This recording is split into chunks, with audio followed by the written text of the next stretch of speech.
Good afternoon, everyone. Welcome to the memorial service for Nancy Lynn Watkins, a celebration of life. I'd like to start by reading a verse from the Bhagavad Gita, Marshi's translation. Chapter 2, verse 12. There never was a time when I was not, nor you, nor these rulers of men, nor will there ever be a time when all of us shall cease to be. I'd like to also start with a message from the president of the Board of Trustees, Jeffrey Abramson. He said, "Let her be remembered as goodness and kindness. Her time here was well spent." Anna Brett wrote a beautiful obituary for Nancy, which we put in the back of the program, but not everyone is joining us here in person, so I'm going to read what was in the back of the program. Nancy was raised in Kansas City by her parents, Madeline Watkins and John Watkins. She attended Barstow School in Kansas City and graduated as valedictorian in 1962. She graduated from Smith College in 1966 with an A.B. in economics and received her Juris Doctor with honors from George Washington University in 1975. Nancy always lent her kindness and intelligence to people in need. In San Francisco, she was a criminal defense attorney, taking on difficult cases and working with people others wouldn't. She volunteered in prisons, offering legal services to inmates. She was described as ferocious on the side of right. Her work in bringing transcendental meditation to the inmates of San Quentin Prison in California was appreciated in a letter signed by 120 inmates. For the past 4 decades, she practiced law in Fairfield and for 25 years was the International Student Advisor for Maharishi International University.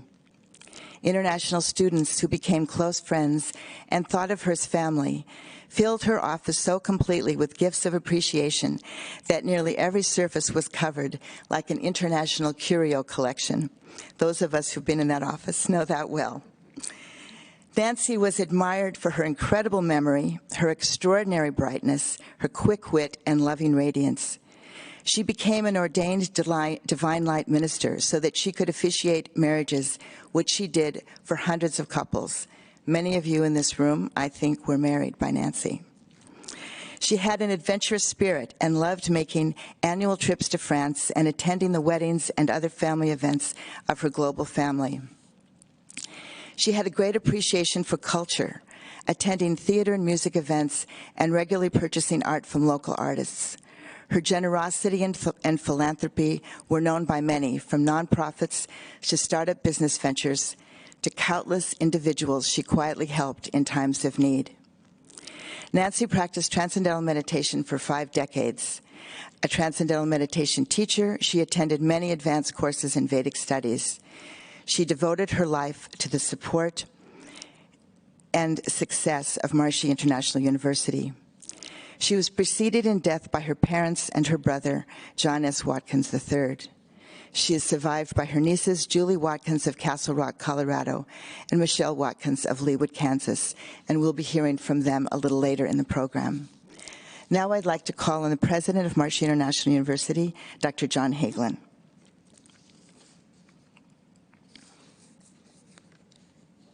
Thank you, Vicki. Cara and I extend our warm welcome to our community today, to all of Nancy's countless friends, to her family, who have come in celebration of Nancy's wonderful and divine life. On this sweet but poignant day, I find myself steeped in joyous memories of Nancy's incredible kindness, her tenderness, her thoughtfulness, her unparalleled generosity, her unending compassion, and her boundless commitment to the welfare of hundreds and hundreds of souls whom she took under her wing. She was, as you know, the valiant defender of countless students, countless faculty, and countless staff. Her confidants were many. Her friends were innumerable, and I'm sure we all felt, as I did when I was with her, that she was my best friend, my special confidant, and that she cared deeply for me, and she did, for all of us. She left us suddenly. We were all taken by surprise, as was she, it seems. But she had accomplished enough, much more than enough, when she was suddenly shanghaied for a needed heavenly respite. Resting, of course, was not her forte. She was too committed to too many to allocate time for that. She was far too selfless to dedicate time for that. If any of us had been asked, we would have planned things differently. But would she have listened? Would she have set aside her tireless efforts as the valiant defender of others? Would a mother rest from defending her children? No. That was not her nature. That's not her divine and generous nature. And as Lord Krishna says, since we're quoting the Gita, everyone, all creatures, act according to their nature, as Lord Krishna himself acts according to his own nature. And service was her nature. Her dharma, her path was service. It was right, it was righteous, and it was all in God's hands. And as Marsha would say, in God's hands, all is well and wisely put. Nancy, I think we all feel, is being propelled forward today with a joyous force. She is in want of nothing. She is in need of nothing. But she deserves, and we deserve, this joyous reflection, today's joyous celebration of the treasure that she was, and it is. This has been long in coming, and I am so glad we are here together today. I have these sweet words from Rajaram, whom Nancy held in such special esteem. Rajaram appreciated Nancy so much, and he always honored and protected Nancy's very special, very tender heart. Rajaram says, like all those who have known dear Nancy, we deeply feel the loss of her departure. She was kind, caring, considerate, and always ready to help and to go over and beyond any limitations in order to find solutions that secured the very best for all. Nancy, we miss you very much already, and we regret that probably no one just like us ever had enough time and or the opportunity to tell you how much we loved you, appreciated you, and admired your service and devotion to the highest knowledge and the fullness of life. Now enjoy your well-deserved, glorious journey in peace and bliss. Jai Gurudev, Rajaram, and his family. Thank you. Thank you so much, President Hagelin, for those beautiful words. And now I'd like to call on Maureen Nguyen, a trustee of Marshey International University and longtime friend of Nancy.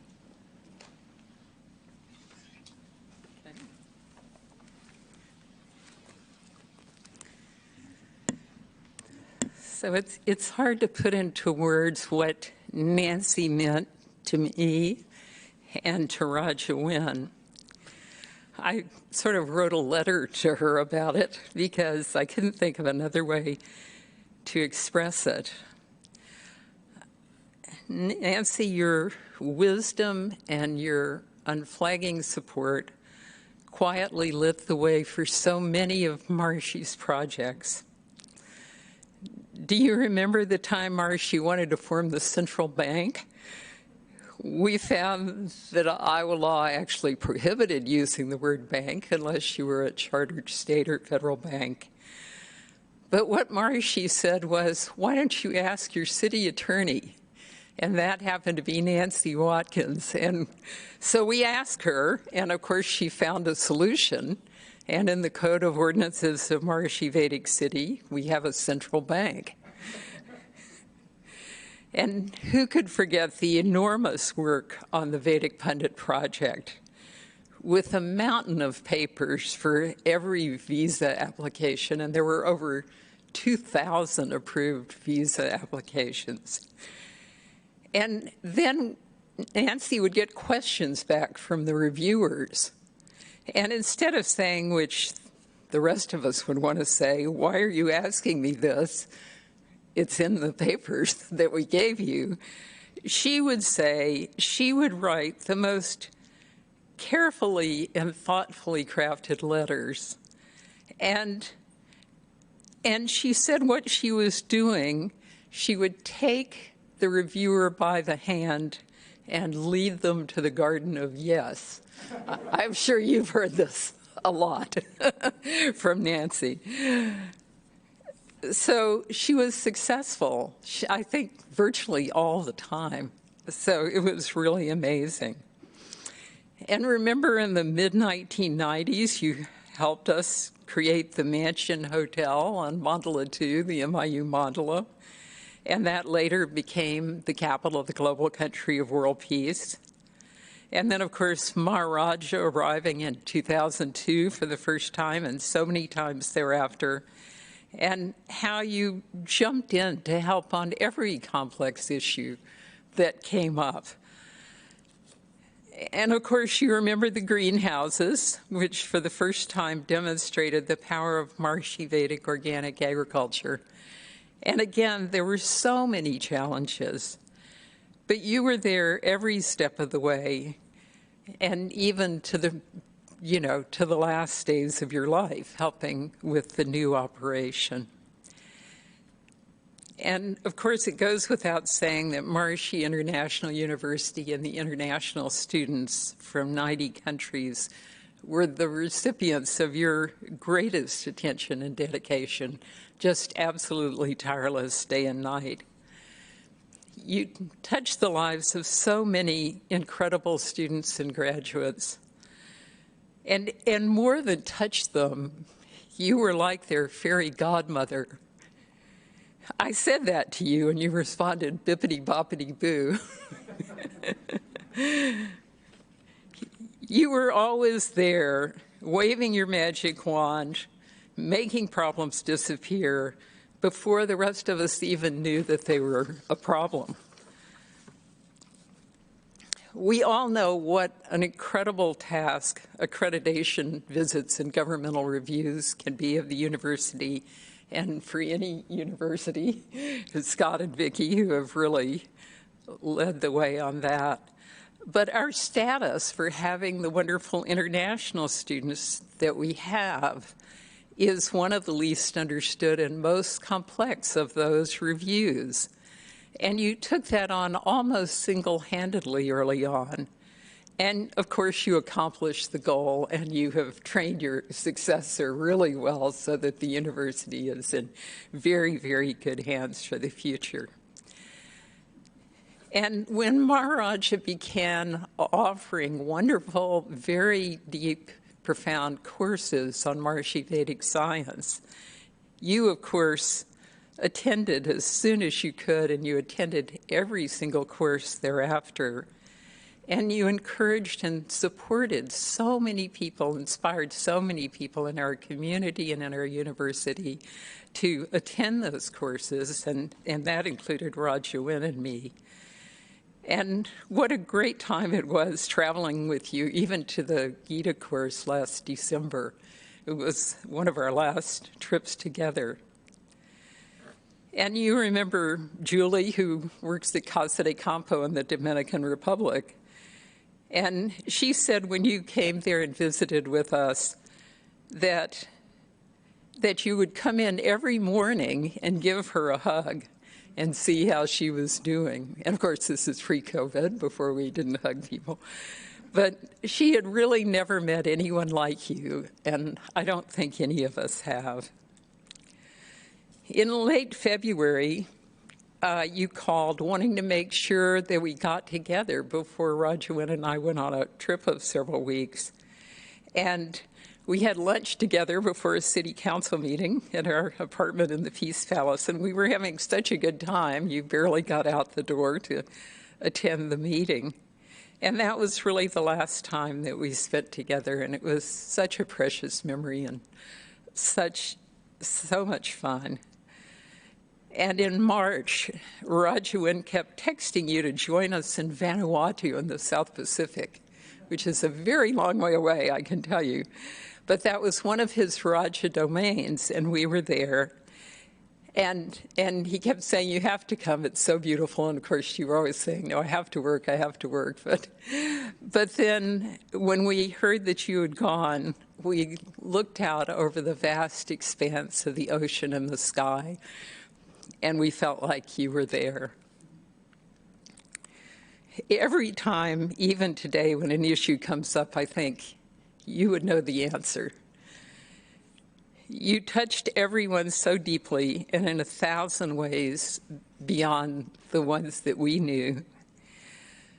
So all I can say is thank you, dearest Nancy, for your precious life that was so incredibly, every moment of your precious life, so incredibly well lived.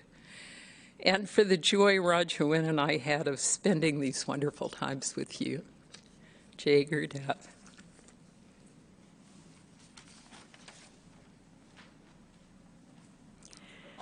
Thank you so much, Maureen, for sharing those beautiful memories with us. With you, I'm always saying, oh, Nancy, I know you know the answer to this. Just let me know what it is. All right, now I'd like to call on my husband, Scott Harriet, Provost of the University.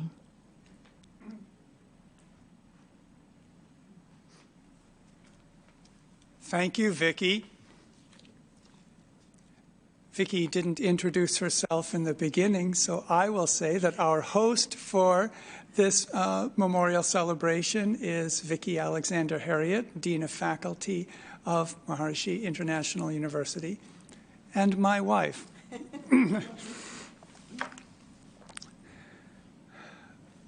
We see the expression, a life well lived.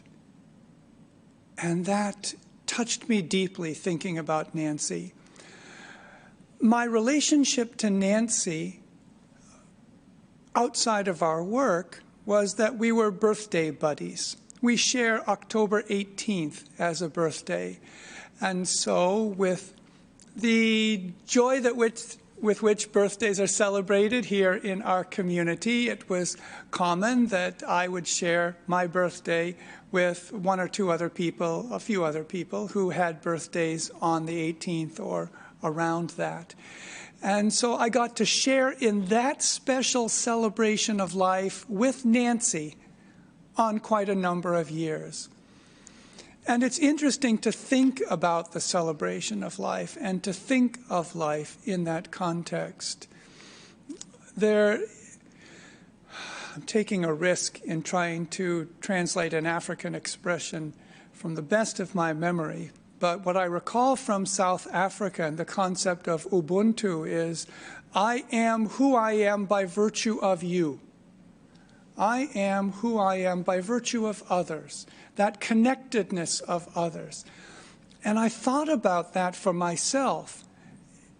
I am who I am by virtue of the people, Nancy strongly among them, in my life who have shared their goodness with me, shared their skills, their talents, their experiences, their goodness. And oh, did Nancy have so much to share. You've heard some stories already about the International Curio collection in her office, so many gifts that students would give her out of appreciation for what they did for her. But it wasn't just the students on campus. They would remember Nancy years after she had helped them come to our campus. The walls of Nancy's office were covered with photographs of students who were getting married later on or having children later on and who wanted to share that experience of the joy of their lives back with Nancy, who had contributed so much joy to their lives. And Nancy's office was an expression of that. You've heard stories about her dedicated work and so on, and we've all heard about the challenges, one or another. At any time of day or night, some student coming in through O'Hare could get hung up in the immigration process, and Nancy was there to help. Vicki is the executor of Nancy's estate, so we've been doing a lot to help with the settling of all the matters of her life. And in going through her papers, I saw that she has for many years been a member of an association of lawyers who provide free legal service to people in need, an Iowa Association of pro bono lawyers. And I thought, heavens, here's Nancy, who is already, doing so much. You know how many people she was doing tax returns for, and, for little or no money at all. This was her way of giving to others. And on top of that, then, she was even available in the state of Iowa to help with her legal services. She had that expertise that came from a distinguished academic career, valedictorian at the private school she went to in Kansas City, attending Smith College, going to George Washington Law School, taking that expertise out into the world, but in a way that helped the people who most were in need. And that was her life all the way through. When I think, therefore, of a life well lived, Nancy nailed that one, I'll tell you. Such a beautiful memory and such a great gift to us all that she has given. And so I'm very glad that when Nancy was back in June of this past year, June of this year, when we had the graduation ceremony of MIU and we were giving awards. The award for the Distinguished Service of a Staff Member, the Joe Tarver Award, was given to Nancy posthumously. And with it went a $1,000 gift certificate. And someone had the thought we should create a scholarship fund in Nancy's name and use that recipient money as a start for it. And I thought, how perfect, because the named scholarship, having Nancy's name associated with a scholarship fund that keeps on giving and giving and giving throughout time, that embodies the spirit of Nancy so well. So indeed, a life well lived. Thank you, Nancy, for everything you have given to us.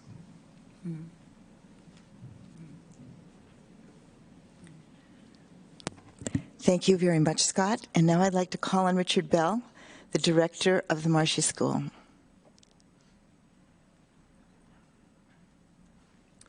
Thank you so much, Vicki. Good afternoon. When I'm asked to describe the uniqueness of Marshy School, I often emphasize depth or verticality. And it's not only because of our transcendental meditation or the underlying universal principles that Maharshi's wisdoms provided for us, but also the depth and authenticity of relationships here. And no one in our community demonstrated that more abundantly than Nancy Watkins. She had the depth of knowledge of the intricate complexities of immigration law, but most especially the depth of her love, freely and so openly expressed. You knew where you stood with Nancy, and that was in a very good place. That love was perhaps equally reciprocated back to her, and many of my colleagues at Marshy School hold Nancy in an exalted place in their hearts, as expressed in their own words. Sonia Carminate and her family wrote, "My friend Nancy has always been present in my family's life since 1996, attending to my children and my husband with everything that was necessary and much, much more. For their studies at MIU, being minister at the marriage of my son in a beautiful ceremony 17 years ago, for having been with us in so many special and not so special moments, to toast life, and even consoling us in a very difficult moment that we had. She was loving, kind, caring, very intelligent, and an excellent storyteller who we love to hear. She would have had her birthday tomorrow, October 18th. Wherever she is that day and forever, she will always be in our hearts. We love you, Nancy.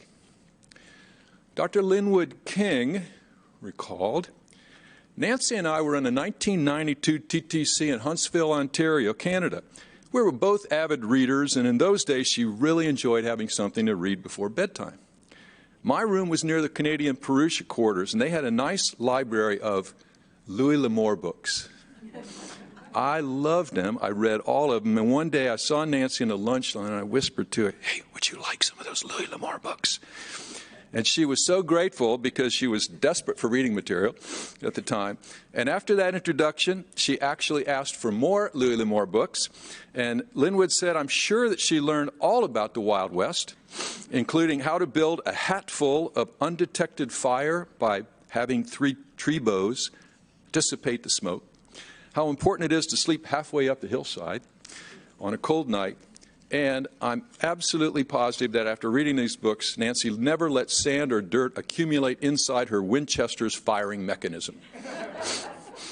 He said, after completing TTC and spending some time in the field, we both ended up in Fairfield, and I would frequently see her at MIU campus almost every year on our TTC graduation day, which is August 31st, the day of Mother Divine. She'd always wish me a happy graduation day and ask how my checkings were going and how many TM instructions I'd had. She always lit up when she talked of that day, and she always remembered it. So to be sure, we are all very fortunate to have had such a good friend. And right now, in this moment, it's easy to envision that cheerful, welcoming smile of hers. Tom Corbett is a faculty member at the school from Ireland, and he praised Nancy's warmth and generosity with her time on long overseas phone calls to ensure that visa applications were, in fact, on track, and her delight when the plan came together, visa issued.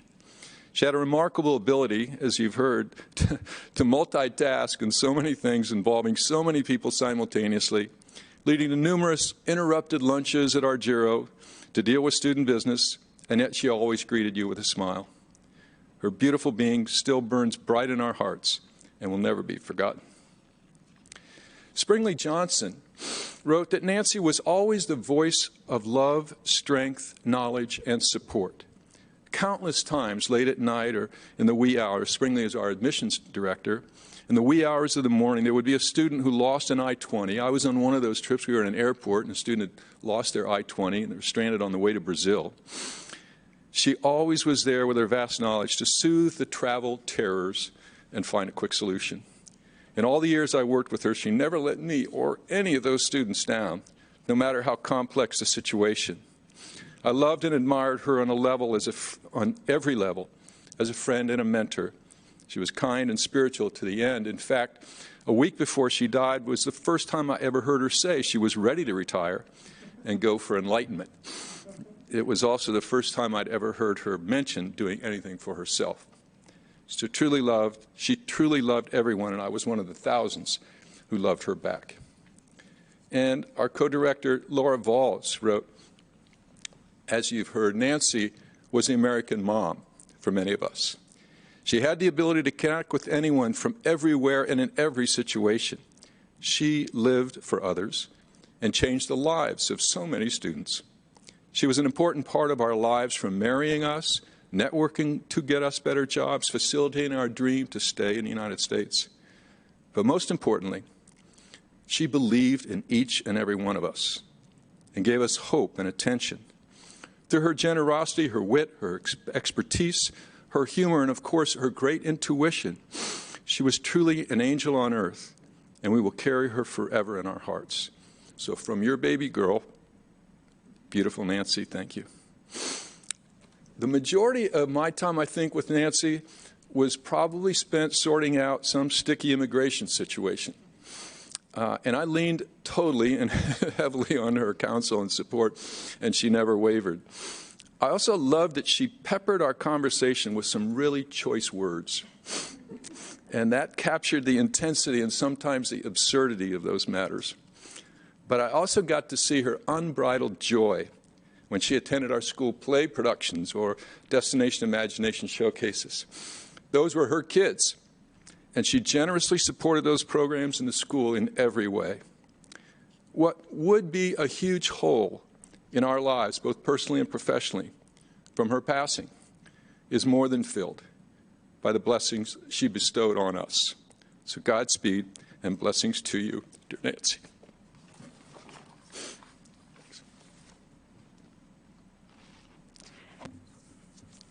Thank you so much, Richard, for those heartfelt words from all the wonderful people at the Marshy School who were touched so deeply by Nancy. Next, I'd like to call on Penny Minkler, who's joining us by Zoom, an old friend from Smith College. Hello, this is Penny Minkler Fitz-Randolph, and I was in college with Nancy. We actually knew each other at Smith, and we participated in an unusual activity, which was called Rally Day. And Nancy was in the kick line of the dance group while I was the piano accompanist. And Nancy would wear fishnet tights, and I know that I'm probably the only other person on this Zoom besides Sheila Arbery who have seen her in her fishnet tights. But at any rate, that was one of our first activities together, was in Rally Day shows. We also participated in the Father's Weekend talent shows at Smith, and her father would come. This was something that the sophomores and juniors were allowed to have their fathers come, and so that was lots of fun. And they would do different kinds of activities, and my father was a piano accompanist for that activity as well. And you'll hear more about her Smith activities from Sheila, who's speaking after me. Now, we started going to reunions, and one year, 1996, for our 30th reunion, we decided to travel together. So traveling together with Nancy was an unusual and exciting experience. First of all, when we got to the Hartford airport, she rented a car, which was a rather sporty car to my way of thinking, and the way she drove it made it even sportier. So we stayed in Hartford for the night, and we went to see Dan Wazalewski, who at the time was running or renovating a hotel for the TM movement. And we took him out for a seafood dinner. And then we went on to Smith, went to our wonderful reunion. And then after that, we went to Boston, and she went to visit someone in Rhode Island for a few days, and I visited my college roommate in Boston. Then we got together and met at the end and flew back.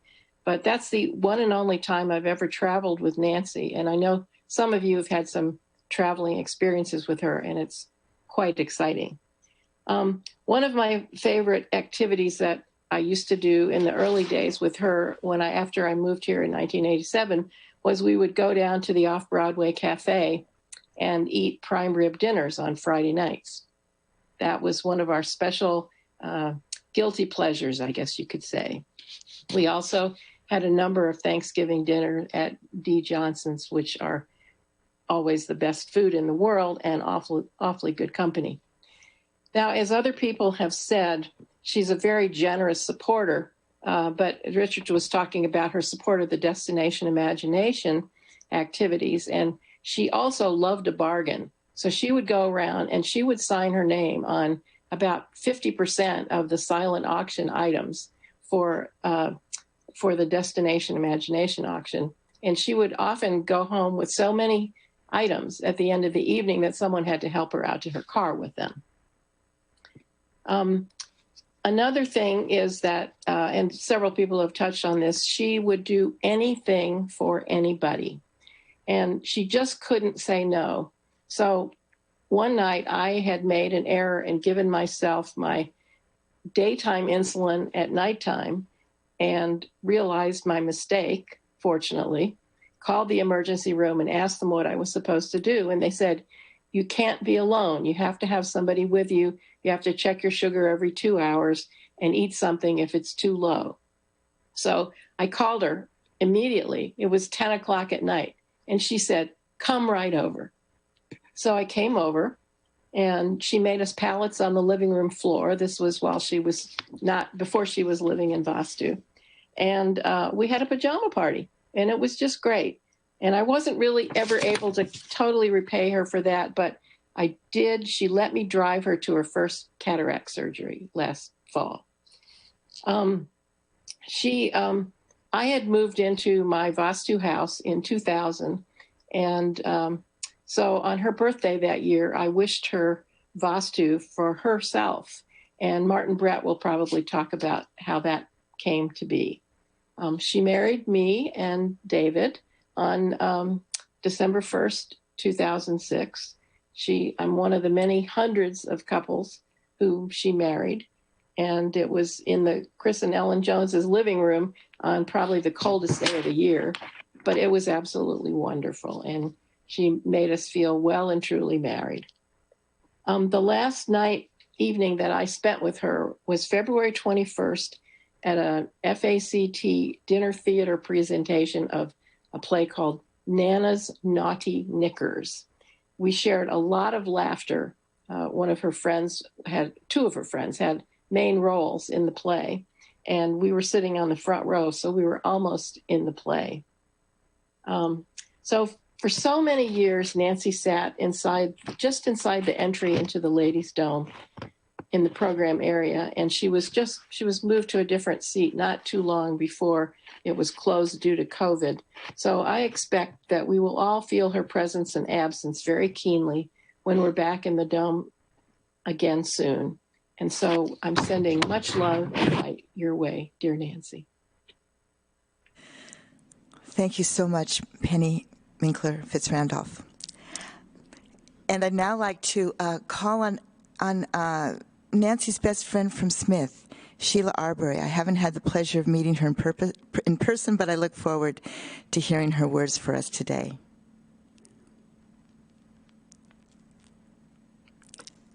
Hello, everybody. I'm Sheila Arbery. I live in Washington, D.C. I'm recently retired from the federal government. And Nancy and I and Penny were classmates at Smith. And I do remember Nancy in her fishnet stockings. She was something. Actually, I remember her clothes were always distinctive and very colorful. So that's something I remember. We were in the same residential house at Smith for 4 years, so we got to know each other very well. And one year, I think it was our sophomore year, there were 6 of us all together on the 4th floor. There were only room for 6 up there, and it was a very close and lovely time.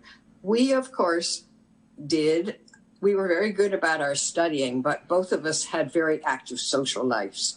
So I remember all sorts of weekends at various men's colleges and things like that. So we had a good time. And in the years since college, which is now 50 years or more, we stayed in touch and we visited each other in all the places where we lived. The most exciting time that I remember is when she visited me in Spain. I was in Madrid for 3.5 years when my husband was working for a Spanish company.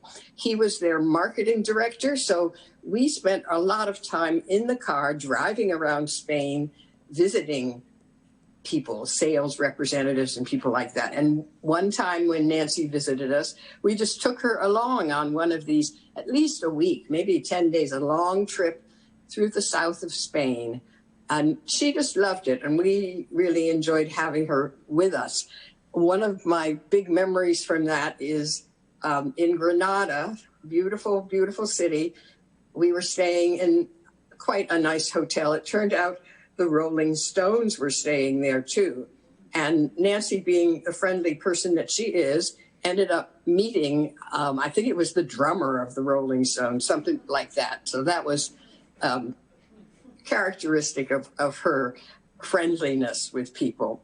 She was always open for adventure and travel, and I would hear about her other trips, and especially her international trips, and when she went to either officiate or attend weddings of international students in their own home countries.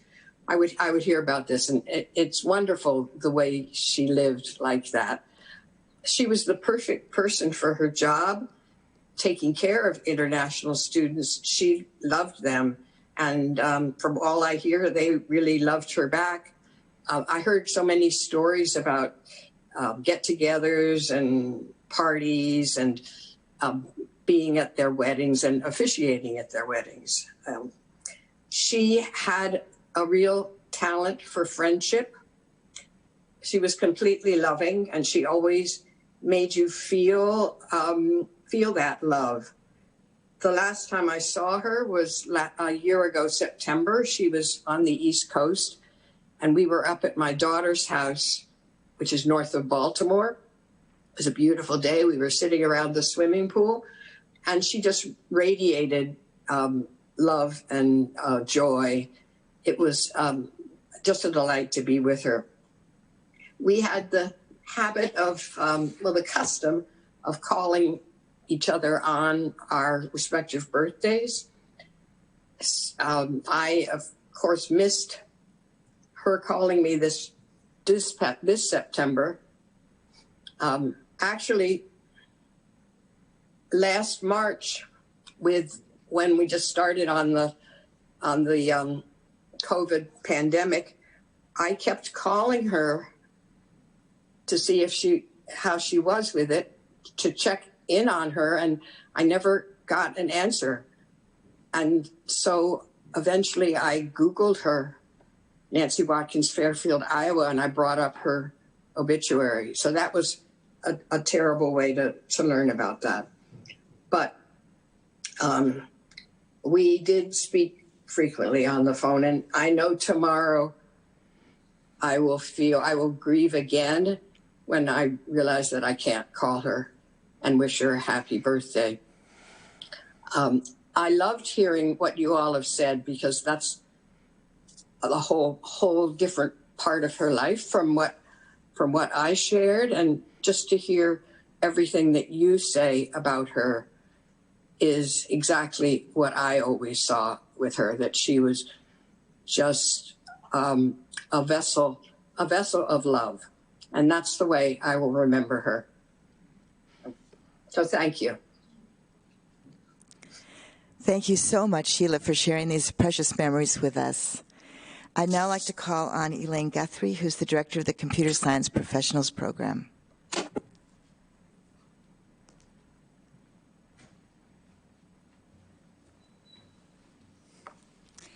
Thank you. So there's not much more to say, really, about Nancy.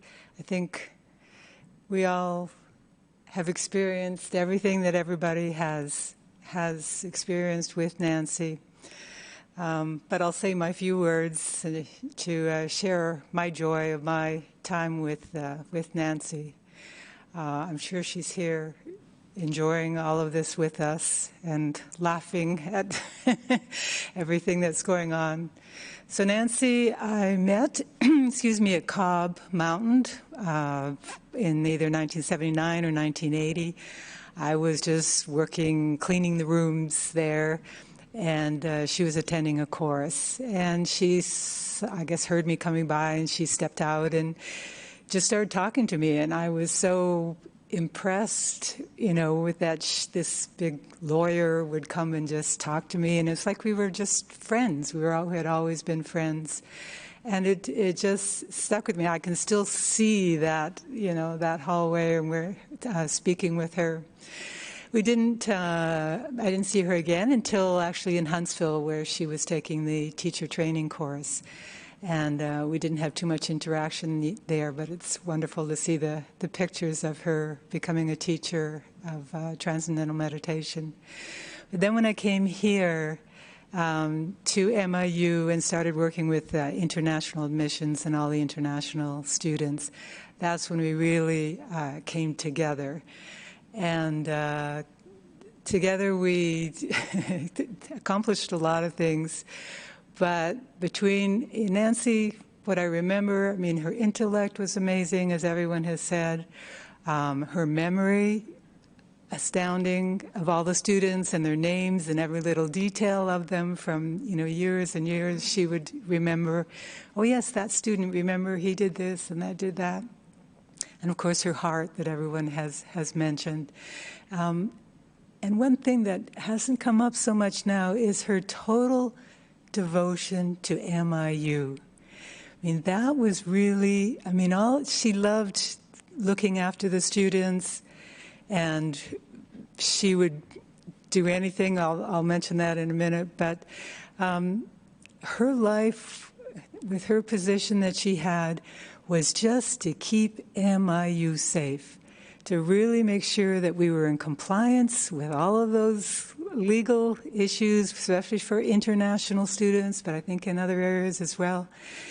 And that was her real sort of everyday waking and dreaming state of consciousness. Just her devotion to MIU was just always at the forefront of everything she did. And just to back up about the students, as everyone has said, so many things that she was always there to help them. I remember one time when one of our students was put in jail for who knows what. It was nothing he did wrong. It was just for being an international student. She immediately flew down to wherever that was, where he was, to try and, get him out of jail and try and help that situation. Later, she had to go and defend him in court and looked after that, got him out. But there's so many times she'd lend them money, students money, or just in a situation that they just couldn't get out of. She would lend them money. They would always pay her back. Even with staff and faculty, she would be there. I know my husband reminded me when he got a ticket one time which he thought he shouldn't have got, but he did. And she's there. Can I do something for you? I'll go to the court with you. She ended up giving him the name of the judge to talk to and what to say and what to do, and he actually got out of that ticket. So she was there for everyone at all times, day and night, whenever you needed her. I know of many times when, as President Hagelin mentioned, that she would just work. She'd be up working on helping an international student with something till 2 or 3 in the morning, and she'd be having a flight to Europe at 6 in the morning. It didn't matter. She just had to look after that student and get that situation looked after. I don't know how she did it. Being young, a few years younger, I couldn't even imagine how she maintained, the schedule that she did. But it was her heart, that's what kept her going. That was her life. That was, what she radiated most, was just her love for everyone and whatever she could do. So we definitely miss you, Nancy. We love you. But you're always here with us. You're here in our hearts. And we thank you so much for everything that you have done.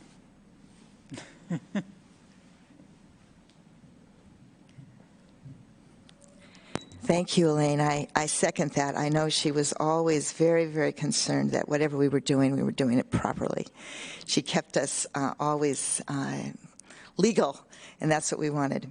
And speaking of legal, I'd like to next introduce Ellen Jones, a colleague and friend, and it was Ellen's joy after Nancy passed to close up her law practice. So, Ellen. Good afternoon, everyone. Julie and Michelle, Nancy's nieces, you've already heard that your aunt and our dear friend and colleague was a force of nature. As has been said, Nancy's compassion for all in need, her care of people were exceptional. Her expertise in legal matters, combined with her tender heart, helped many an individual and an institution overcome legal challenges. Her careful reasoning and her painstaking work enabled her to illuminate issues, find acceptable solutions, right wrongs, and promote justice. And her generosity was unbounded. This I know from my relationship with Nancy over many years as a friend, a colleague, and as Vicki just mentioned most recently, as the person she designated to wrap up her law practice after she passed. I'd just like to share a few stories, brief, and which illustrate who Nancy was. Most of this has already been brought out, but I think these will put it in a nutshell. First, when I was Dean of Student Life and Nancy was International Student Advisor, one night she invited me to an inaugural dinner that the students were having in Hildebrand Hall to kick off the new kitchen. What impressed me most was that Nancy knew every student's name. Not only did she know their name, but she knew how to pronounce the name, which was quite a feat for most Westerners. She also knew about their families, and her genuine concern and love for her charges and their families was completely evident. It's no wonder that the students loved her and that her house and her office were just abundantly filled with the gifts that they gave her from all over the world. A second aspect of Nancy's work was evident when I was serving as co-head of Maurice School briefly last year. A year ago, a representative from the Department of Homeland Security came for a visit. Now, this was a standard visit because we had and have international students. However, because of the relationship Nancy had developed with the representative from the Homeland Security Office, the visit was more like a social visit than a regulatory visit. And the agent was clearly confident that everything was in order because Nancy had been involved. Her competence, as has been mentioned, was outstanding. When Nancy asked me some years ago to serve as her designated successor attorney, which is required by the Iowa Bar Association, I had no idea how many clients she'd been serving. Maybe if I had known, I would have declined. Nonetheless, it was my joy to go through her home office after she passed and look through all her files from her private law practice.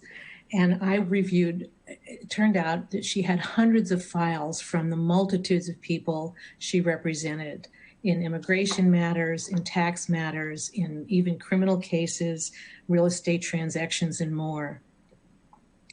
And most of this was with no recompense. In fact, several of her clients told me that they offered to pay her and she wouldn't hear of it.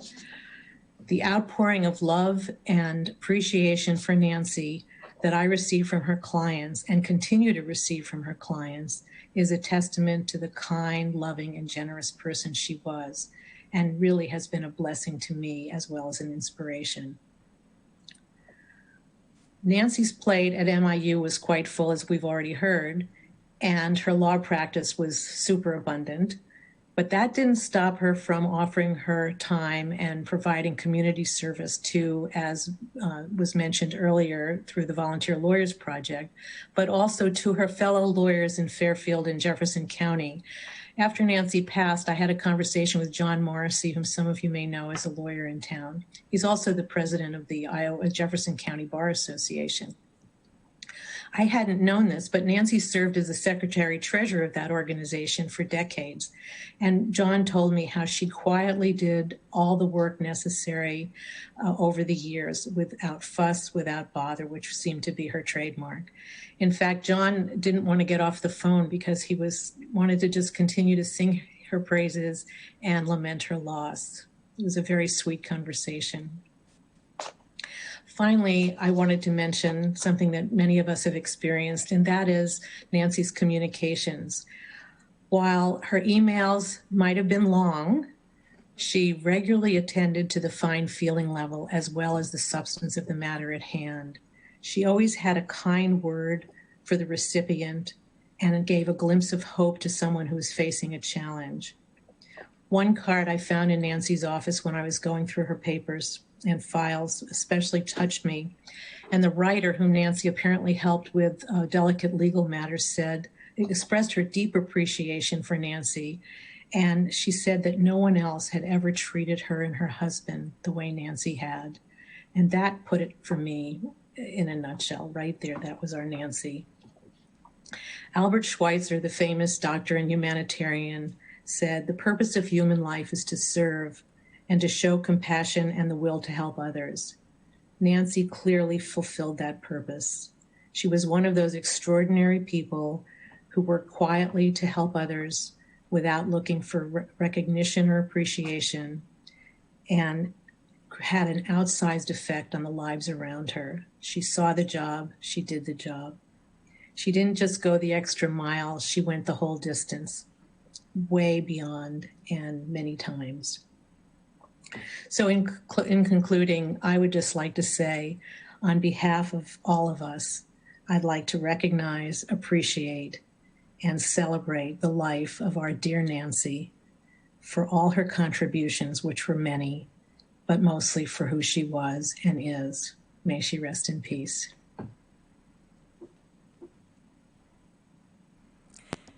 Thank you so much, Ellen.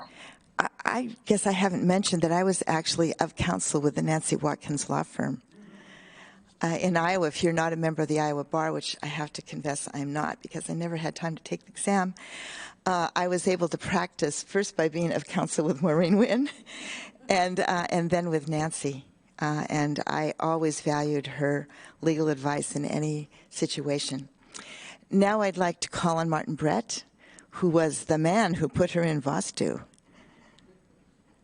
Oh, thank you, Martin. I think it was must have been right after Nancy's birthday wish to be in Vastu that she came to one of our original talks that we would give in the library in Fairfield to get the North Campus Village started. It's a funny story in that Nancy always used to tease me about.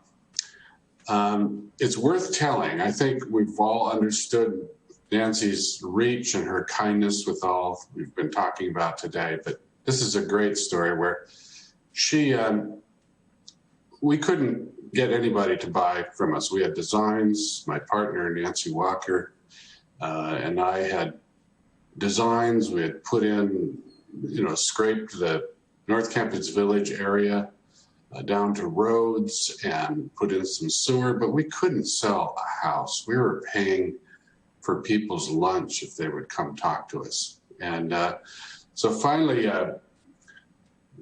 Nancy Watkins, who was Nancy Walker's neighbor at the time, came to one of our evening lectures. And at the end, she said, yeah, I'd like to buy one. And I said, okay, well, what else do you need to know? And she said, I just want to buy one. And she teased me about this over the years, that it took her about 4 times for me to just actually be there in the moment and realize this is really going to happen now. And it's so telling of Nancy's life, how many things she was involved in that got things going with that initial bit of faith in someone or some project or belief in the bigger picture. And Nancy was really that in my life and really in the whole North Campus Village.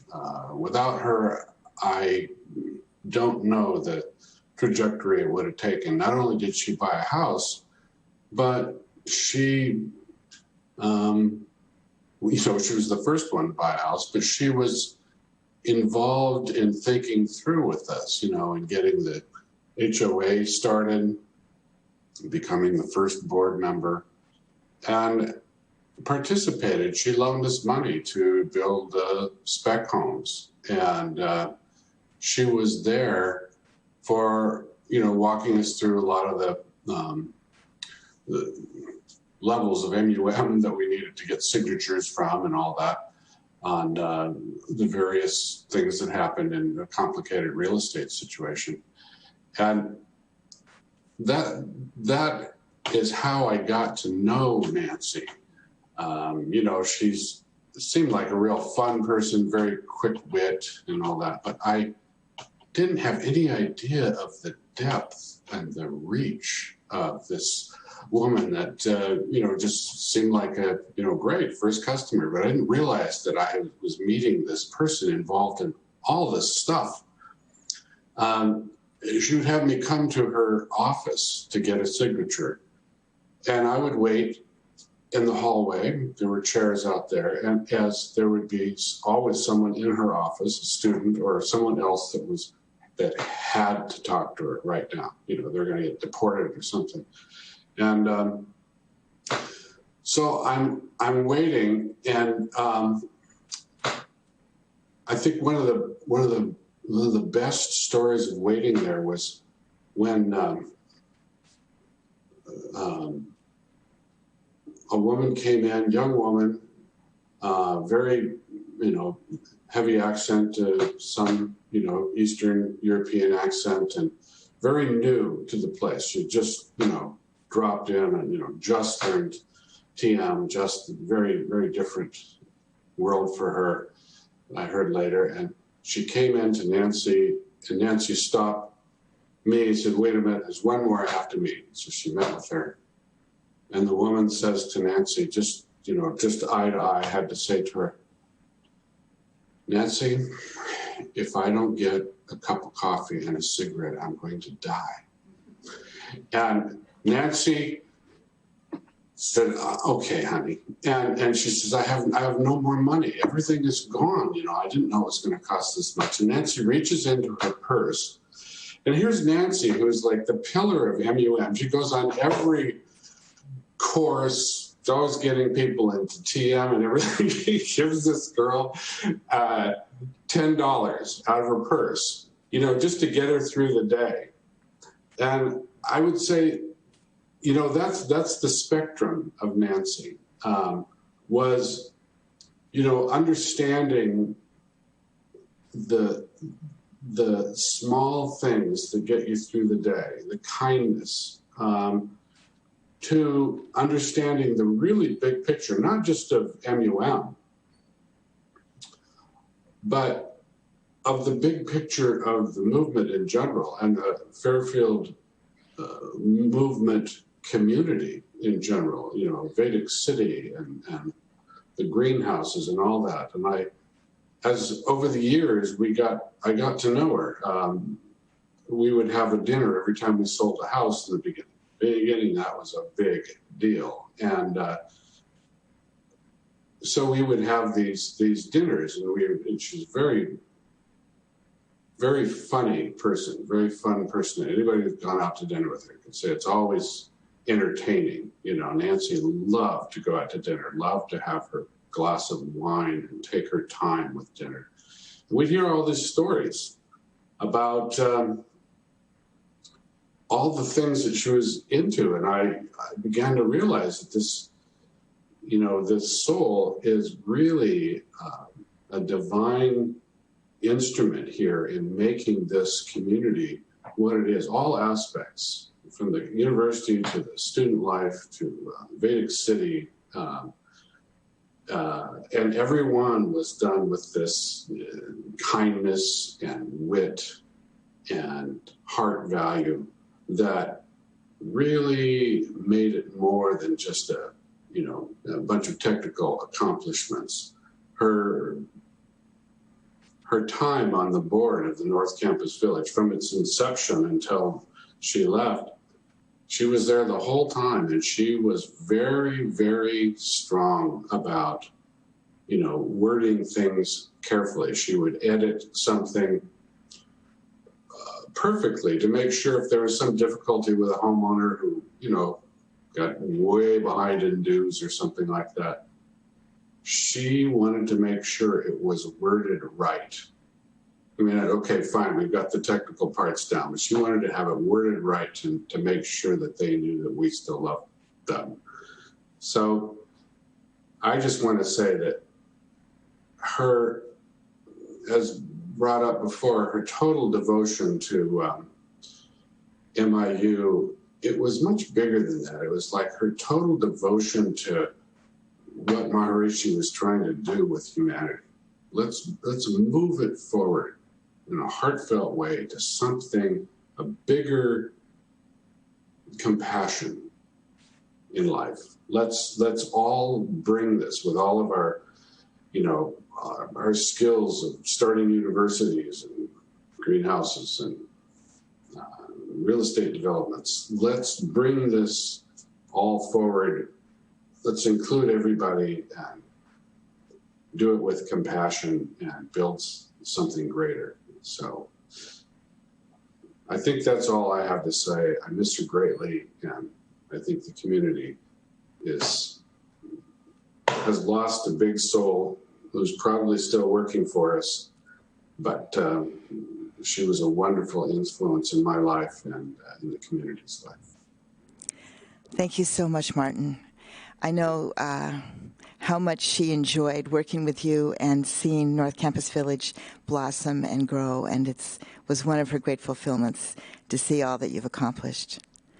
And now I'd like to call on Nika Passy, one of her former students many years ago. She helped, I think, didn't she, help you get your visa? Were you? Well, I'll let Nika tell. No, she didn't have squish. Yeah. Hi. Yeah, everything that everybody has said rings so true. We all loved Nancy for the same and for different reasons. I can tell a little bit. Yellow. Is it audible? Yes. I can tell a little bit of a personal story of a foreign student coming here and Nancy helping them stay here. My husband came from India together with his twin brother, and just to give you a little glimpse of what it's like to come from such a foreign culture, he was told that it would be really cold here, and so he brought a little wool sleeveless vest, and instead of flip-flops he wore socks and his sandals. And so he arrived in the snow, and a taxi picked him up, dropped him off on campus, and he had absolutely no idea where to go. And he stepped in a puddle and his foot was a clump of ice. And Nancy took him under her wing. And she helped him get a visa. She helped him later get a work permit. And he was the person he always went to. Whenever there was anything going on that he didn't know what to do with, he would call Nancy. She did our taxes. Of course, when we got together, I became part of her family as well, and she married us on October 1st, 2004 at Rosie Witherspoon's house. And she did that in such a loving way. It really felt like being married by our own mothers. I'm sure that Nancy married so many couples that are gathered here today, and that she helped so many people here gathered today with their visas, their work permits, allowing them to build lives in this country. And what is more, she saw us. She took the time to really deeply and to get to know all of the people she devotedly helped. And with these actions, she blessed and changed our lives. And with these actions, she instantly became all of our favorite family member. As Vicki already said, if you'd go into Nancy's office, the tables and the chairs and every surface in the room was covered by truly beautiful handmade items from countries all over the world, cards, specialty foods. It wasn't cheap little trinkets. It was gorgeous things, hand embroidered, that were hanging on her walls, art, such obvious shows of care. And above all, dark chocolate. She always told me, whatever you bring, make it be dark chocolate. In our home, it was the same thing. Nancy and I also shared a love of our cats. There's 2 cats sitting next to me right now. I think in honor of Nancy, they've joined me here. She really didn't have enough space for all the outpourings of love that people wanted to offer her in return for her intelligent advocacy and her empathic support. I hardly ever saw a person be as cherished as Nancy was. Whenever she went around on campus, she was greeted, she was hugged, she was talked to, she was thanked, she was invited for meals and family gatherings. She knew everybody's stories. My sister-in-law was really ill the last 2 years, and she hadn't seen my brother-in-law and my sister-in-law for years. But every time I saw Nancy, first thing she would ask is, how is your sister-in-law? How are things going? She'd know the names of their children. She was so involved. And it wasn't just for our family. We were just one family of so many people that she touched in that really personal way, making us her personal family, sharing meals, outings, going on family vacations with her former students and people she helped, going on cross-country train rides with people whom she helped and loved. In my own work as a teacher, I've often wished that I, like a goddess, that I had multiple arms and multiple heads so that I could do the work that's on my plate. But hearing all these stories today, I feel like that's what Nancy had. She had multiple invisible arms and multiple invisible heads. And Maureen Nguyen said it so beautifully when she said that Nancy was really our resident fairy godmother. My mother used to say that she wished she had a magic wand to take away all problems and all pain in the world. And Nancy used her magic wand to do exactly that and to spread love. She blessed all of us with her heart of gold and her selfless service. May she receive back 1,000-fold what she gave to others during her lifetime. Thank you, dear Nancy. We all love you. You are an unforgettable part of the fabric of our community, changing all of our lives for the better, and you'll be remembered always with so much love by me, my family, and by all of us. Thank you. Thank you so much, Janika. And now I'd actually like to introduce her family. We all feel like we're her family, but she actually has two nieces who she held very dear. And this is Michelle Watkins, and she'll be sharing some memories with us. I'm Michelle, one of Nancy's nieces. I live in Kansas City, and this is Mason, my son. I think Nancy would be very, very impressed with his pandemic hair. She would think it was fabulous. So my earliest memories of Nancy are from when she would come visit Kansas City. Julie and I, we'd have family gatherings where we'd go to our grandparents, and, a lot of grown-ups and adults would be there. And it was always very boring, except for when Nancy was in town. So she would come in with her dog, Puccini, I think was his full name. And, she would play with us and entertain us. And it made those really long evenings fun. And she had at the time these really long fingernails, and so she would play the witchy game with us, and she would chase around after us, like going like this with her fingernails and using her witchy voice, which she would still do on occasion, even as recently as I think this past Christmas. So as I grew older, I learned more about Nancy and how much she truly, truly cared about and was interested in everybody, everybody, even the server at the restaurant, or the bartender, or the people at the table next to you, or the salesperson at the store, or the person working at the post office. There was no such thing as a quick errand for Nancy, because she became involved with everybody that she met along the way. And she celebrated, if you had a win or an accomplishment or success, she celebrated with you as if it was her own. Same with sadnesses and things like that. She really got you.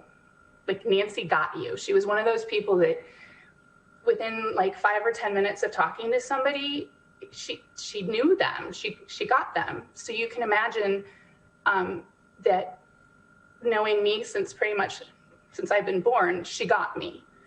I would sometimes call her and tell her things, or something I was thinking about doing, and I felt like she already knew, because she got me. And she was kind of like another mother, as my aunt. She was another mother, but she was somebody that you could tell things to that you wouldn't want to tell your mother. So sorry, Mom, if you're on here. She just, and I know everybody has said it, and it just makes me see how absolutely spot on. She cared about and loved everyone. I was up in Fairfield a couple of weeks ago, just briefly, and had the chance to meet a few of Nancy's friends just outside of her house. And I'm sorry that I'm bad with names and I can't remember one of the nice couples that was walking by, and we got to talking. And as we were parting ways, they said, you know, it's so nice to get the chance to meet part of Nancy's secret family. And we were all laughing about it. And you all are kind of, you know, Nancy's secret family to us. So I think it's really nice to finally be able to meet. I wish it was in person. But I think that Nancy is overjoyed knowing that her secret families are finally meeting and that we've all come together today to celebrate her and everything that she holds dear. So I think the best way I can sum up is to quote what Mason said last night when we were talking about Nancy. I want to get it right. He said, Nancy was a pretty epic person. And he's right. Thank you guys for letting me speak, and hopefully we'll get to see each other in person soon. Thanks. Thank you so much, Michelle. Thank you so much. And she was an epic person. Thank you, Mason, for doing that nutshell capture there. And this is her other niece, Julie, and her two daughters. Julie Watkins in Colorado.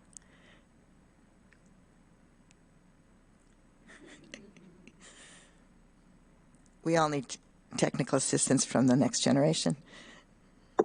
I just got a new laptop. It doesn't have touchscreen, and I forgot that touching it wasn't going to do anything. Anyway, first, before I launch into my Nancy stories as well, is to all of you there and not there and who have been a part of Nancy's life, thank you so much for making my sister and I feel so loved and supported when we were up there last March and since then as well. And like Michelle said, you kind of were these people most of you, we didn't have faces to put with the names and the stories. And I guess that's the silver lining of all this, is that we've had an opportunity to see Nancy's world up there and the impact that she had on it. So thank you for letting us have a peek into that. And it's funny, when Michelle started talking, I'm like, this is everything I was going to say. But when we were young, she was crazy Aunt Nancy, and she would come down on the visits and entertain my sister and I with the nails. And she actually would say, witchy poo, and chase us around. And every time that the whole family was together, and keep in mind, my sister and I were the only children, Nancy would get down on her knees and giggle with us and entertain us and play with us. And she was always down at our level interacting with us. And then as we grew up, our relationship grew into more of a friendship. But as Michelle said, every once in a while, witchy poo made an appearance and the silliness came back out. Our parents divorced in 1989, and I was in college and Michelle was in high school. And despite the acrimony that comes with divorce sometimes, my Aunt Nancy never skipped a beat, continued to come down for all of the holidays, continued to celebrate birthdays, and after my father's death even. And that was really cool, because I know lots of families that have broken marriages just kind of dissipate, and ours never did. And that always meant so much to me. I also wanted to say that every holiday, like I mentioned before, Nancy would come down to Kansas City to celebrate it. When we were kids, she was down there for birthdays as well. And that's when I did meet a few people from Iowa. And then in 2010, my family and my immediate family moved from Kansas City to Colorado. And we had spent literally every Christmas and most Thanksgivings with family in Kansas City, and Nancy was a part of that. And the first Thanksgiving we were here, she took the train to come visit us. And it was the first time that we had a holiday with a family member coming from out of state, and it was super fun. I think we almost killed her because we kept she was up for anything, and we took her on hikes and weren't sure if we were going to have to carry her back down, but it was just a wonderful time, and it was it kind of became a tradition. She didn't come every year, but she did come a few more times after that. And I wanted to mention that visit and all the others, every time she would come, she had all these other dates set up to see her former students or former colleagues, and I didn't, have a name or a face to attach to any of them, and a few of them we got to know because they even offered to pick her up so they could talk to her on the way from the airport to our house, or from the train station, I should say. And that particular first trip, we all went up to Boulder because she was here for like 5 days, I think, and we went up to Boulder to walk down Pearl Street, and she was also meeting someone up there for a lunch. And literally, we're walking down Pearl Street, and random people are like, "Nancy Watkins, hi!" It was insane. She had her, I don't know what you'd call them, her disciples, her people that she had touched and helped in going through the university, spread all over the place. And walking down the street, they'd recognize her, and that was something that always stuck with me. So I know that. Nancy and I schemed to try to get Michelle and Mason and my mom to come out for Christmas because I think once we moved, she felt like, well, I feel like I'm letting this part of the family down if I go there or whatever. And it finally paid off 2 years ago, and everybody came. It was insane. We had a blast. And this past Christmas, tried to repeat. But when I look back, it was just such a treat that we got to have everybody together and here in our new home.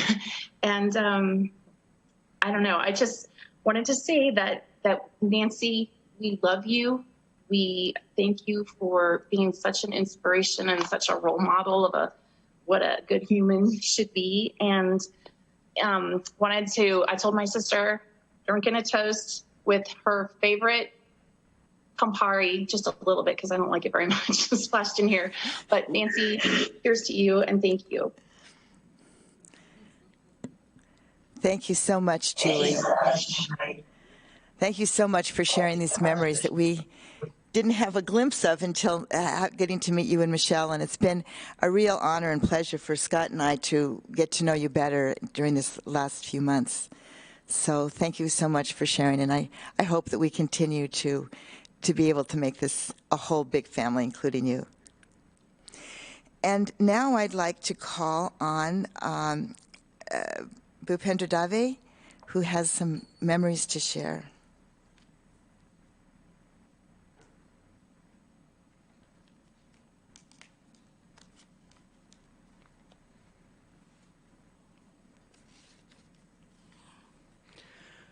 I first met Nancy on 16th May 2006. I started working with Resource Development Office with Nick and Sandra Rosania. And I was allotted an office on the second floor. And that office, it has a lot of stuff of Nancy. So she helped me in cleaning. And then I got the office. And I worked for a few months, and then I was transferred to the Vedic Pandit project by, say, October, November 2006. And then I had a lot of interaction with Nancy when I was working with the Vedic Pandit projects because of this visa situation and other things. And first of all, today is the first day of 9 days of Mother Divine, and it's really a coincidence that Nancy had been a mother of many, many students all over the world, because she gave motherly advices, divine instructions to live life, to many students. And so it's really a coincidence because she lived a really Mother Divine role in her life. When my daughter, she wanted to finish her MBA in the year 2008-9, she came with a small boy of 7, 8 months, I think. And then Nancy used to come to our house.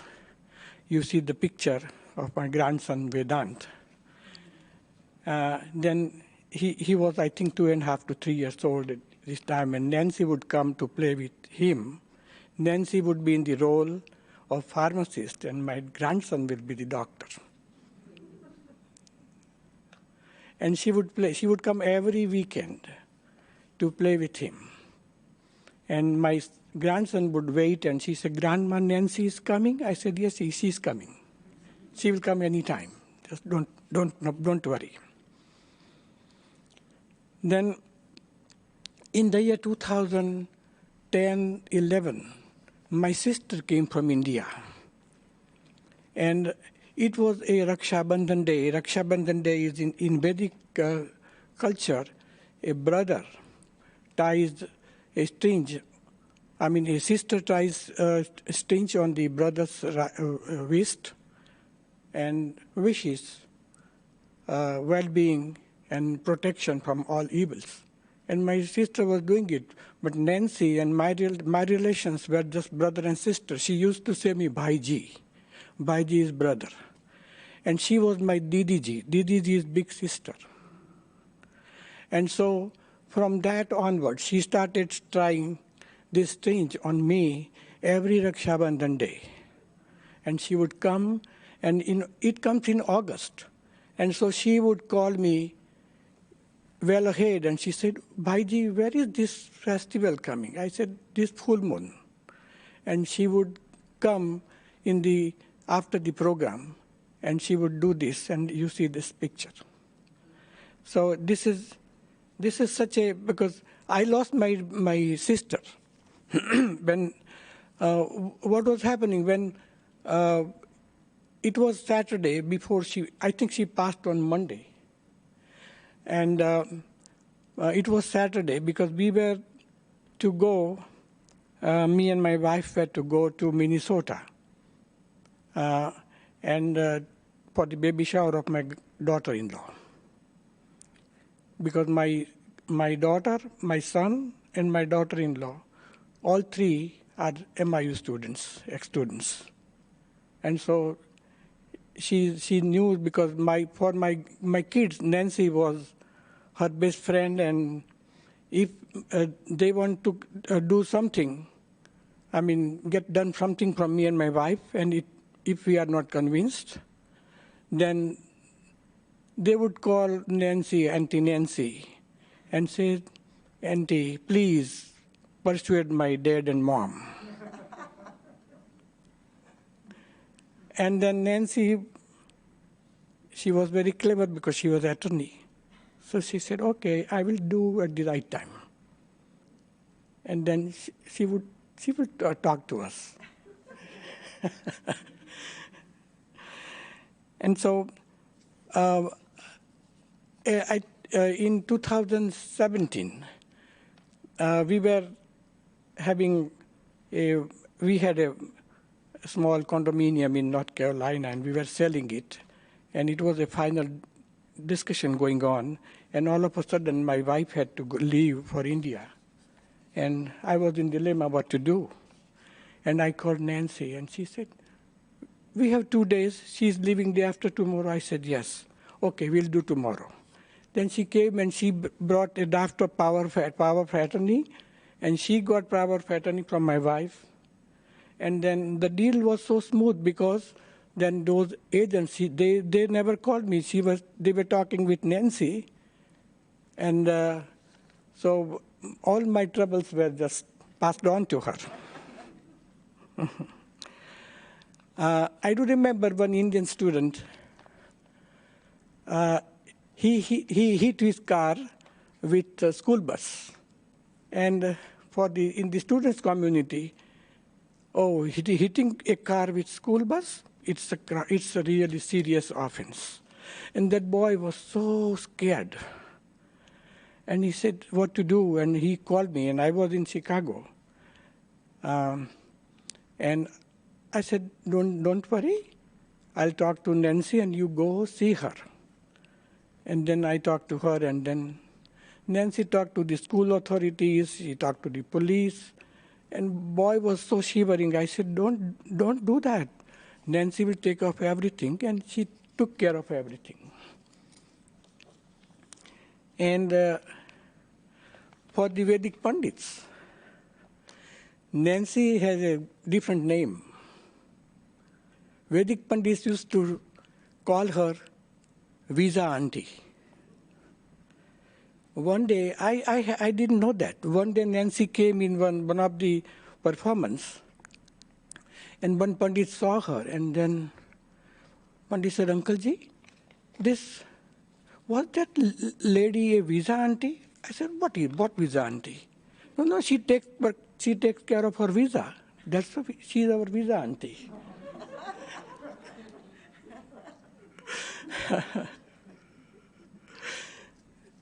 And then one day one Pandit said, Uncle Ji, whether our Visa Auntie knows that we call her Visa Auntie? I said, I don't know that, but when you come to the dome for some performance, someone should tell her Visa Auntie. And when in one of the Guru Purnima program, and so one Pandit said, Jai Good Day Visa Auntie, and then she was so stunned.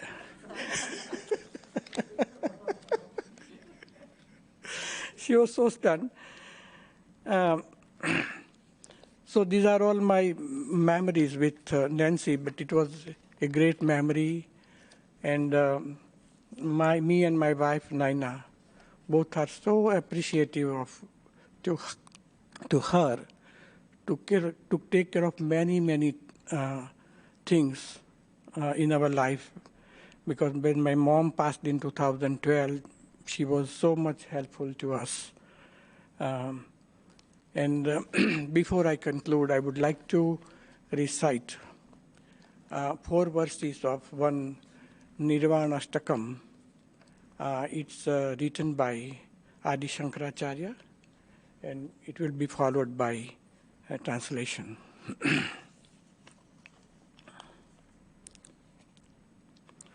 Manobudhyahankar chittani naham na cha kshotra jihave na cha grana netre na cha vyoma bhumir na tejo na vayuh chidananda rupaha Shivoham, Shivoham.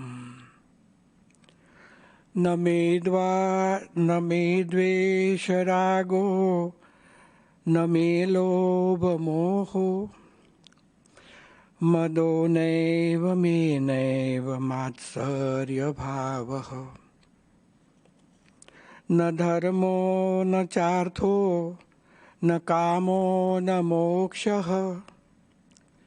Chidananda Rupaha Shivoham Shivoham Na mrutyur na shanka Na me jati bhedaha Pita naiva me naiva mata na janmaha Na bandhur na mitram Gurur neva shishyam Chidananda Rupaha Shivoham Shivoham Aham Nirvikalpo Nirakara Rupo Vibhutva cha sarvatra sarvendriyanam Na cha sangatam naiva muktir na meyaha Chidananda Rupaha Shivoham, Shivoham, Shivoham, Shivoham, Shivoham, Shivoham. Neither am I the mind, nor the intelligence or ego. Neither am I the organs of hearing, tasting, smelling, or seeing. Neither am I the sky, nor the earth, the fire, nor the air. I am the ever pure bliss consciousness, the ever pure bliss consciousness. Neither do I have hatred nor attachment, neither greed nor infatuation. Neither do I have pride nor feelings of envy and jealousy. I am not within the bounds of dharma, artha, kama, and moksha, that is righteousness, wealth, desire, and liberation, the four purusharthas of life, four pillars of life. I am ever pure bliss consciousness, the ever pure bliss consciousness. Neither am I bound by the death or its fear, nor by the rules of distinction. Neither do I have father and mother, nor do I have birth. Neither do I have relations nor friends, neither spiritual teacher or disciple. I am the ever pure bliss consciousness, the ever pure bliss consciousness. I am without any variation and without any form. I am present everywhere as the underlying substrum of everything and behind all sense organs. Neither do I get attached to anything, nor get freed from anything. I am the ever pure bliss consciousness, the ever pure bliss consciousness. Thank you, Nancy, for everything you did for everybody. Jai Gurudev.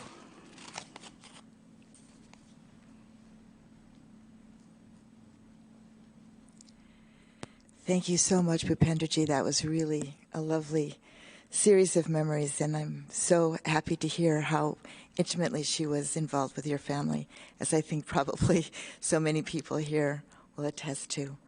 Ayako Huang, would you like to come and share some memories?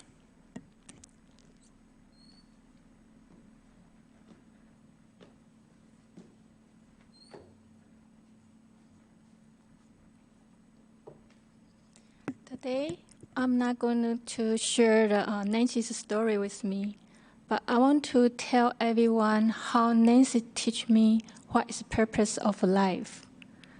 By doing that, I always remember Nancy by the following quotation. I always thinking that we all live spiritually by what others have given us in the significant hour in our life. Robert Albert Schweitzer, have you thought about how many significant hours Nancy had been in our life? She is a part of my life, and I believe it's everybody's life in many ways, professionally and personally. Late nights and weekends at her mansion, you will see Nancy. International holiday events, banquets, you will see Nancy's. International students' wedding, birthday parties, you will see Nancy's. Vedic recitation celebration at the Dome Market, you still see Nancy. More important, sometimes you will see Nancy at Utoria Park. They have a weekly concert. So Nancy was seen everywhere, and her love flowed through us the channel to connecting to every one of us. She taught us to be passionate and to be generous. She taught us to be loving and to be caring. Her devotion to the international students inspired us to follow her step. Her unmanifest pure soul is part of me. She is part of everybody's infinite consciousness. Nancy, you will be hearing here. Your service spirit had been transcending, passing forward to everyone to carry on.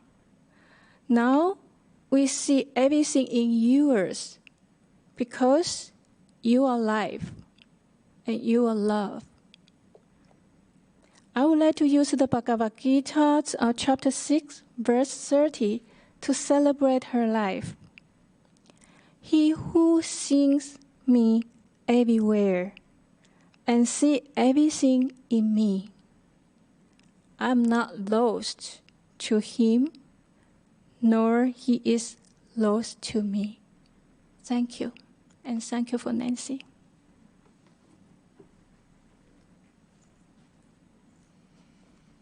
Thank you so much, Yako, for sharing those beautiful words. At this point, I'd just like to invite if there's anybody else in the audience who'd like to say a few words. I know that there are many people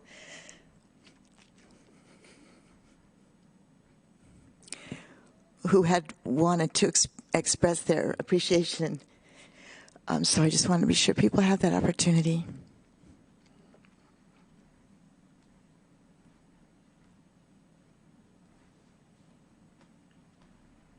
Thank you. Nancy married my husband and I in 1997, August.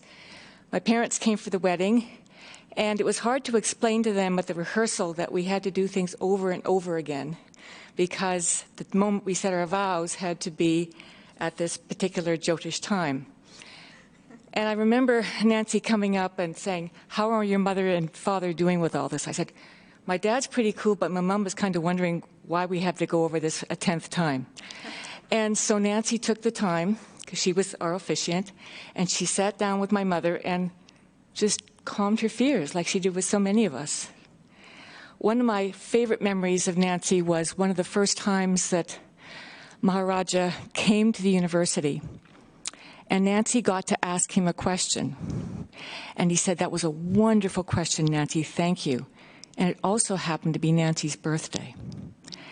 And so a few hours later, I said, "Was that one of the best birthday presents you ever got?" She says, "You know it, sweet pea." So she got to spend a lot of time with Dr. Nader, and I'm so glad because she told me that she kind of got a later start. She didn't learn her teacher training as early as a lot of the other staff and faculty here, and she always felt that kind of held her back. So with Dr. Nader Rajaram's courses, she just went after them with gusto, and I'm so glad that she had so many opportunities to spend time with him and he with her. Thank you.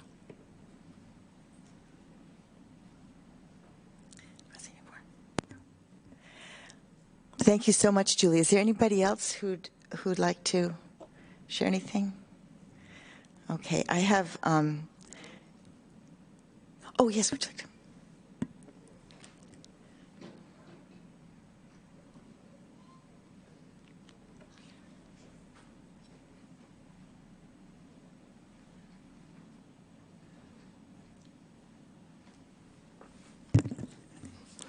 Thank you for giving me this opportunity because Nancy may wonder why I did not say something about her. Because she was so kind to my family. I remember when I was in a CPT program in Washington, D.C., I was living in Washington and teaching in Maryland.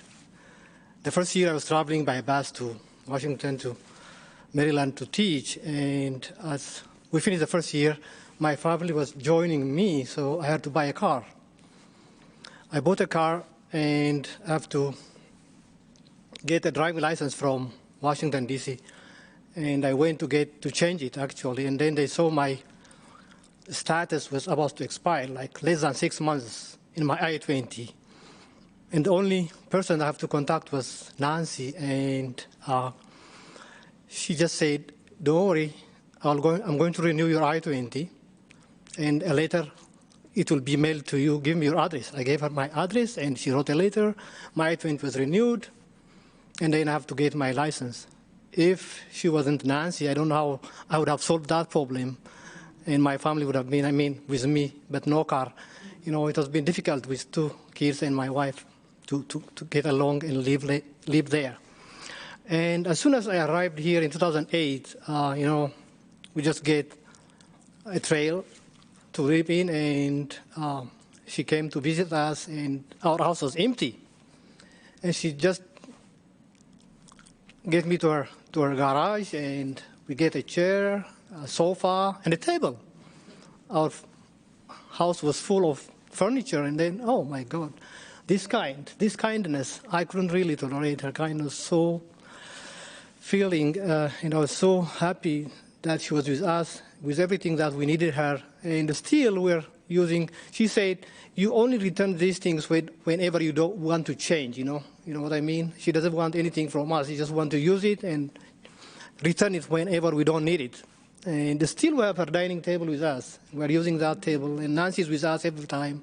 Whenever we have occasion or holiday, she's coming to us, and she was, I think she lived with me in my heart, and she will still live with me, I think, forever. And she was so kind and generous for us. And I don't know what to say. I mean, if I can say of any kind person, she will be the first one to be mentioned as a kind, generous lady who ever lived. And I hope God will keep her soul in heaven, maybe in the first rank. Thank you.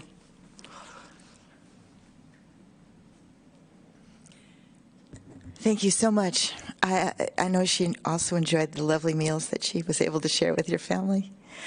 I want to share a couple of memories in closing, and one is from one of our former students, an MIU student named Eric Elderly, who's from France. Those of you who knew Nancy well knew she was a Francophile. She spent time in France when she was, I think, must have been after college, and maybe Penny and Sheila can fill me in on this, but apparently she was an au pair for a while in Paris, and to practice her French, and was fluent in French, went back every year. And one of the people that she visited when she was there was Eric and his family.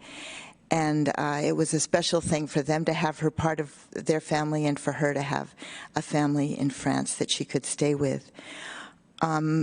Most recently, Eric brought his elderly parents to visit Fairfield. They had never been before, and he really wanted to share the experience that he had had living here for 3 years and the impact it had had on him. His father really didn't know much about TM, but he had supported him in learning TM and learning the cities and in coming to MIU.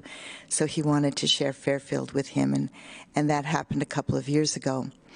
And the whole family still remembers the wonderful visit they had, because they were hosted so beautifully by Nancy and Brad Milet as well. And he says, my daughter still remembers Nancy's cat today. And I remember a very generous person who has dedicated her life inspiring students to get on board, and with all the challenges and stresses linked to the complexity of the regulation, always searching for the most appropriate solutions for her students. It was the last time I met her, and she will always stay in our heart as a true member of our family. And I think that speaks for everyone. I'd also like to close with some words from Ramani Iyer, one of our MIU trustees emeritus. He said on hearing about this service, I was so sorry to hear of Nancy Watkins' passing. She was such a warm person. Her face always lit up when she ran into anybody. She made you feel so welcome. Marshy's light shone through her soul. May she join the Master and bring peace to all of us. God bless Nancy Watkins.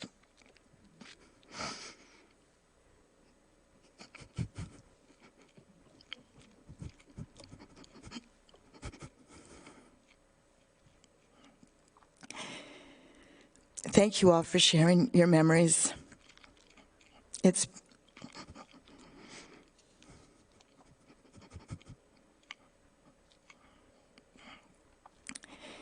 been an honor for me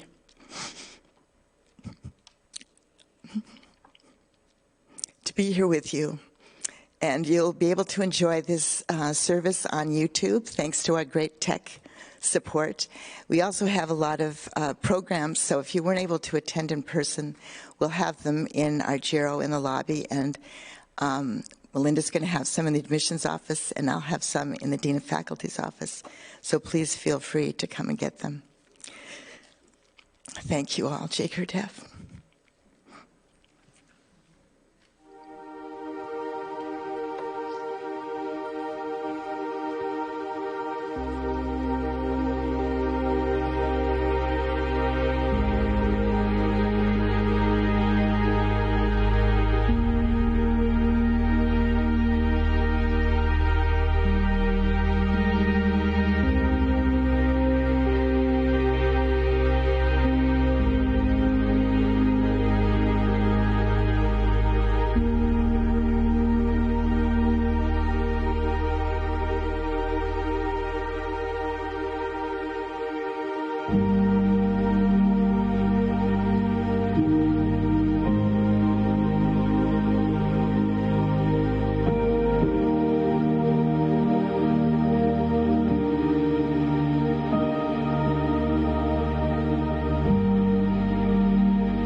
Thank you so much to Deanna Rivera, who put together that beautiful slideshow.